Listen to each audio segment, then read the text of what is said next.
It's estimated 20,000 people in Scotland have ME or chronic fatigue syndrome, and they are awaiting new guidelines from the UK national regulator, which could have transformed their treatment. But the National Institute for Health and Care Excellence, or NICE, has delayed its guidance to doctors. So how has this uncertainty affected those with the condition? Well, Helen McDade has been campaigning for better treatment for ME sufferers for years after her daughter was diagnosed with it when she was younger. Helen joins us now. Good morning to you. Good morning, Laura. So what is the current situation then, Helen, with clinical guidance for people with ME or chronic fatigue syndrome? And how do you think that this NICE update might change that? Well, the current guidance, which has been in place since 2007, recommends something called graded exercise therapy and cognitive behaviour therapy.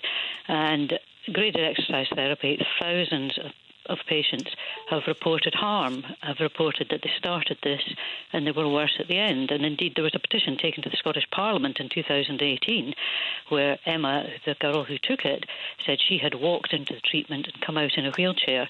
Now, her story is not alone, but because this is not a drug, it can't be reported as harm. And unfortunately, this has gone on since for decades. However, the new guideline, which was signed off by the whole committee, I've been looking at this, £1 million was spent over several years to produce the new guideline, and it recommended removing that recommendation for graded exercise because there was no good evidence for it. And that was all agreed by the committee, which was a combination of professionals and some patient representatives. And 9 hours before that new guideline was to be released, it was held. And the reason it was held was because some of the medical royal colleges said they would not implement it. And do you know why that is? Yes, the fight is over graded exercise therapy. Right, therapy. OK, so that's the sticking point. That is absolutely the sticking point. I mean, there is obviously a minority of the medical profession who are absolutely determined to keep this in place. And long COVID plays into this because there will be a lot of people coming down the tracks who will end up being diagnosed with something indistinguishable. It's a very similar experience. We'll come to that in a second, but just looking at this idea, NICE says it's going to have another look at the new guidance and it wants to avoid this one-size-fits-all. So far, it hasn't been able to produce a guideline that is supported by everybody. So what do you think the answer is? Well, especially in the short term, you've been waiting, for this to come. Well, factually, it was agreed by everybody. The new guideline was agreed and sent back to the whole committee several weeks ago, just to be looked at for things like spelling errors. It had been signed off by everyone on that committee, including the ones who resigned immediately afterwards. They were there when it was signed off. So a new guideline was agreed, and NICE have said specifically that there is no good evidence for graded exercise therapy. So really, it puts the whole medical profession in disrepute if they go back and rewrite this. I mean, that's the situation. The situation for patients is they are absolutely devastated. I mean, people were in tears all around the country about this. They have been waiting and waiting, thinking that something would happen to change the way they are treated by the medical profession, because at the moment there is stigma. 80% of people with ME are women, and this is quite a significant factor.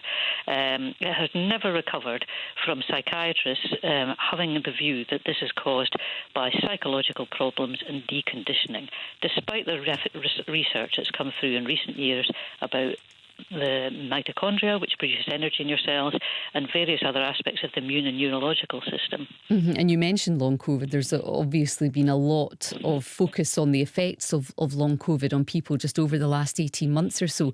Does that bring a renewed focus on the issues of people with ME? Do you think that it helps the case of people with ME, or is it taking away maybe some of the attention that ME chronic fatigue should be getting?